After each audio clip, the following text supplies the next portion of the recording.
Hey, Donald X, what is the story behind Trail? So there are a lot of images for this card, but almost nothing is going to happen in this story. So the story starts off with the Trek pile, which was the original name for the Odysseys. And somehow it turns out that none of these cards are actually in the Odyssey pile. So let's look at them. So the first card is choose one, gain a Trek card, or you may discard a silver to gain a card costing up to 5, or at the start of your next turn, gain a card costing up to 5. So this, of course, is the first version of Importer. And it gains a Trek card, so whatever's on top of the Odyssey pile. This goes back to when the split piles originally did not have the rotate technology, and each pile had to provide some way to make sure we would get through the pile if there was some card on top that we didn't want to buy. And this did by gaining those cards, but that was crazy insane. I mean, plus I liked the card otherwise, and so it turned into its own pile and then gradually simplified down into Importer. So the second card, Voyage, is the first version of Trail. Cantrip, when you gain or trash or discard this, you may reveal it for +1 card and +1 action. So already it is so close to Trail. But, there was important work still to be done. Next, we have Distant Bazaar. +2 cards, trash a card from your hand, gain a card costing up to 2 more than it, discard 2 cards. So that's a funny thing, so that you temporarily have 2 extra cards in your hand in the middle of resolving this card. A few cards have tried. There was one that we enjoyed that was a throne room that was way too hard to track. And so a remodel is way simpler, even though things can trigger off of trashing a card and confuse things. And, my memory of Distant Bazaar is that I liked it okay, and it just lost out due to, there's only so much room in sets, and I liked it more as something there was just 4 of than as a pile, and it didn't make it into the split pile, so it didn't make the set. And finally, we have Ancient Ruins. Put 4 tokens on this in your buy phase this turn, remove any number for a coin each. At the start of your next turn, remove the rest for a card each. So this is the first version of Stronghold, which of course got simplified by just picking the number for you and making you take it as all coins or all cards. And but it was space I was experimenting around in the set, as you can see with Garrison, where I thought I've got tokens in the set, so I could put tokens on cards in play if that did anything interesting. And so a few cards tried that, and this was one of them. And so the original story of the Odysseys was there's a provisioner, and then you go on a voyage, and you visit a distant bazaar, and then you get to the ancient ruins.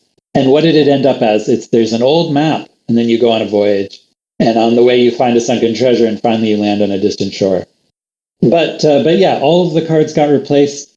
That's not our story today, but that's that's how it started out, and that's where Trail comes from. So Trail, first we have 2 more versions in the Odyssey pile. It had to stay in cleanup, because what if you discard this from play? It would trigger, and that's not anything I intended. Then I renamed the Treks to the Odysseys. So there's a version that's just identical, but it says Odyssey on the bottom.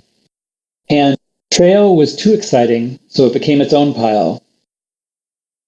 And I'm not going to know exactly where in this story Hinterlands shows up, but it's within the next couple versions.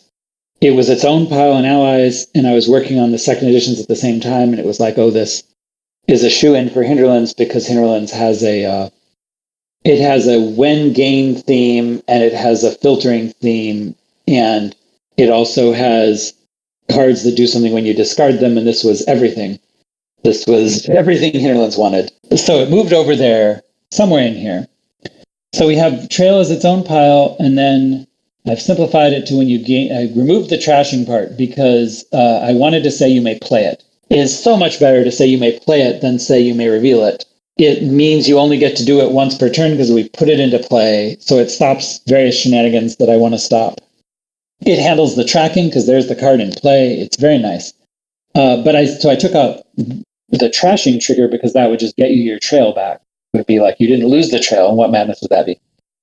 And so there's all these versions. I'm going to have to study to even see what is the tiny change. This one says you may reveal it to play it instead of you may play it, but I ended up changing the rules, so that wasn't necessary. this was all part of all the nonsense that went down with like village green hitting vassal or vassal hitting village green stuff, where it had to be that you couldn't play a card if you couldn't put it into play, except that couldn't be the rule exactly, because everyone would be sad if you couldn't throne room horses. And so instead there's a special clause for replaying, but trail you just couldn't play if you couldn't put it into play, so it didn't need to say you may reveal it. And so the next version, somehow I decided I wanted to try letting you get the +1 action even if it was some time when you couldn't do that. So it says +1 card, you may play an action card from your hand. But this one only works on your turn, defeating part of the joy of that, but it does work in the buy phase. So when you gain or discard this in your action or buy phase, you may play it. And you were so unlikely to do it in your buy phase that I dropped that and said, when you gain or discard this in your action phase. This turned out to be a mistake, as we'll see in a second. But the next thing I did was put the trashing back in. I decided maybe we could go for it. And it was part of this concern that trail have enough stuff to do. You don't have this board where, oh, look, trail, yet again, a useless card we would never touch because it doesn't have some combo. And in the end, trail always has a combo and is an amazing card. And, well, adding the trash trigger was trying to contribute to that. And so then this thing we just dodged a second ago, it had to work in your buy phase because sometimes that was relevant and everyone figured it did. No one read the fine print and realized it only worked in your action phase. So when you gain trash or discard this on your turn other than in cleanup. And the whole your turn business was to not be confusing with militias, but it would be better if I let it work then if it wasn't too confusing. And as you can see in the end, I decided to risk it and went with it. And so it does work against militias. And it's a thing some people will just have to look up in the rule book to see, oh, what happens here. So the final version, it's very similar to the start, but, went through some testing and thrashing around to try to be perfect. Hey Bards, what do you have for us today? In the annals of history, myriad nodes have been braided and twined into splendid silk roads, each traversed till there wasn't a road left to wend, as it twisted away to a sudden dead end.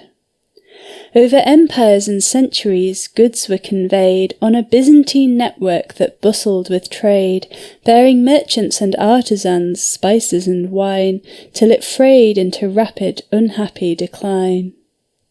In a web woven later a corner was dimmed, with elixirs and murk, there a marketplace brimmed, till their ciphers were broken, their leaders arraigned, as the threads came unravelled, their blocks were unchained. And the last of the roads, not so keenly adored, was an emerald whose shine was too often ignored, though well groomed, and itself an admirer of green, now it's curved into dust and departed the scene. So we relish unpicking the warp and the weft, let the track overgrow, may the trace that is left form a place tucked away in a lush verdant dale, where we some day might frolic, an untroubled trail. Thank you, saltroza, for that beautifully brocaded tribute to Silk Road.